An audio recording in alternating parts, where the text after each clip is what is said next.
ഒത്തിയെ കേത്തിയെ സ്വർണം ചെമ്പായി മാറ്റിയേ. അത് മതി, അത്ര കേട്ടാൽ മതിയല്ലോ. ഞാൻ പ്രതിഷേധിച്ച് കഴിഞ്ഞിരിക്കുന്നു.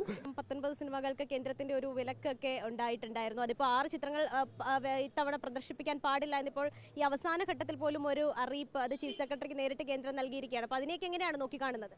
അല്ല, വിലക്ക് വന്നത് എല്ലാ പ്രൊസീജിയേഴ്സും ഫോളോ ചെയ്തിട്ടാണെങ്കിൽ അത് അംഗീകരിക്കാൻ പറ്റുന്നൊരു കാര്യമല്ല. പക്ഷേ പ്രൊസീജിയേഴ്സ് ചിലത് ഫോളോ ചെയ്തിട്ടില്ല എന്നാണ് ഞാൻ മനസ്സിലാക്കുന്നത്. അവസാന നിമിഷമാണ് റിക്വസ്റ്റ് കൊടുത്തെന്നറിയുന്നു. അത് ശരിയാണോ എന്ന് എനിക്കറിയില്ല. അതാണ് എൻ്റെ അറിവ്. പ്രൊസീജിയേഴ്സ് ഫുള്ള് ഫോളോ ചെയ്യാത്തതുകൊണ്ടാണ്, അല്ലാതെ ഒന്നല്ല. പക്ഷേ വലിയ വ്യത്യാസമൊന്നുമില്ല.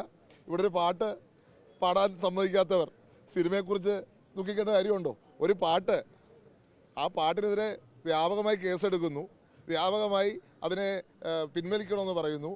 ആ പാട്ട് പാടാൻ അനുവദിക്കാത്തവർ സിനിമയെക്കുറിച്ച് ദുഃഖിക്കേണ്ട കാര്യമുണ്ടോ? രണ്ടുപേരും ഒരു നയമല്ലേ ഫോളോ ചെയ്യുന്നത്. ഒരു വ്യത്യാസവും ഇല്ല.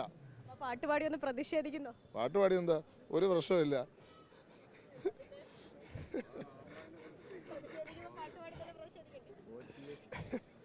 ഓത്തിയെ കേത്തിയെ സ്വർണം ചെമ്പായി മാറ്റിയേ. അത് മതി, അത്ര കേട്ടാൽ മതിയല്ലോ. ഞാൻ പ്രതിഷേധിച്ച് കഴിഞ്ഞിരിക്കുന്നു.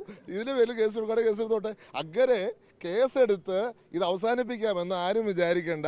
ഇത് ആവിഷ്കാര സ്വാതന്ത്ര്യത്തിൻ്റെ പ്രശ്നമാണ്. അത് ഇവിടുത്തെ ഓരോ കൊച്ചുകുട്ടി മുതൽ ഈ പാട്ട് പാടുന്നുണ്ട്. എല്ലാവർക്കെതിരെ കേസ് എടുക്കാനാണെങ്കിൽ ഇവിടുത്തെ ജയിലുകൾ പോരാതെ വരും എന്ന് ഈ ഗവൺമെൻറ്റിനെ ഓർപ്പിക്കാൻ ആഗ്രഹിക്കുകയാണ്. അത് മാത്രമല്ല, 4 മാസത്തിനുള്ളിൽ ബാക്കി കൂടെ ഫലം അനുഭവിക്കേണ്ടി വരും. ഞാൻ പറഞ്ഞില്ലേ, ഞാൻ ആവിഷ്കാര സ്വാതന്ത്ര്യം എല്ലാ തരത്തിലും സംരക്ഷിക്കപ്പെടണം, എല്ലാവരുടെയും. അത് സിനിമയാണെങ്കിലും പാട്ടാണെങ്കിലും. ഇപ്പോൾ ഈ സിനിമയെക്കുറിച്ച് ദുഃഖിക്കുന്നവർ ഈ പാട്ടിനെക്കുറിച്ച് മിണ്ടാത്തത് എന്താണെന്ന് എനിക്കറിയാം. പാട്ടിനെക്കുറിച്ച് ഇത്രയും ബഹളം വെക്കുന്നത് എന്തിനാണെന്ന് എനിക്ക് മനസ്സിലാവുന്നില്ല. ഞാൻ ചോദിക്കട്ടെ, പാട്ട് പാടിയതാണോ പ്രശ്നം? ശബരിമല പോലെ ഒരു പരിപാവനമായ ഒരു ദൈവസ്ഥാനത്ത് ഈ കൊള്ള നടന്നതാണോ പ്രശ്നം? അതിന് മറുപടി പറയട്ടെ. അതിനു മുമ്പ് ഇവിടെ അവിടുത്തെ ആചാരം ലംഘിച്ചതാണോ പ്രശ്നം, അതോ ഈ പാട്ടാണോ പ്രശ്നം? ഈ സർക്കാർ മറുപടി പറയണം.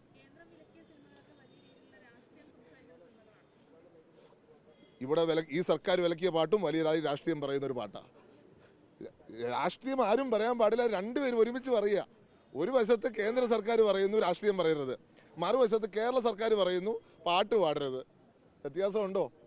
മുണ്ടും ജാക്കറ്റും വ്യത്യാസമുണ്ട്. ഞാൻ പറഞ്ഞില്ലേ, ആർക്ക് ഇഷ്ടമില്ലാത്ത കാര്യം അവർ വിലക്കും. കാരണം അവരെ സംബന്ധിച്ച് അത് ബാധിക്കുന്ന ഒരു പ്രശ്നമാണ്. അത് 2 കൂട്ടരും ഒരേപോലെ, ഒരു വ്യത്യാസമില്ല.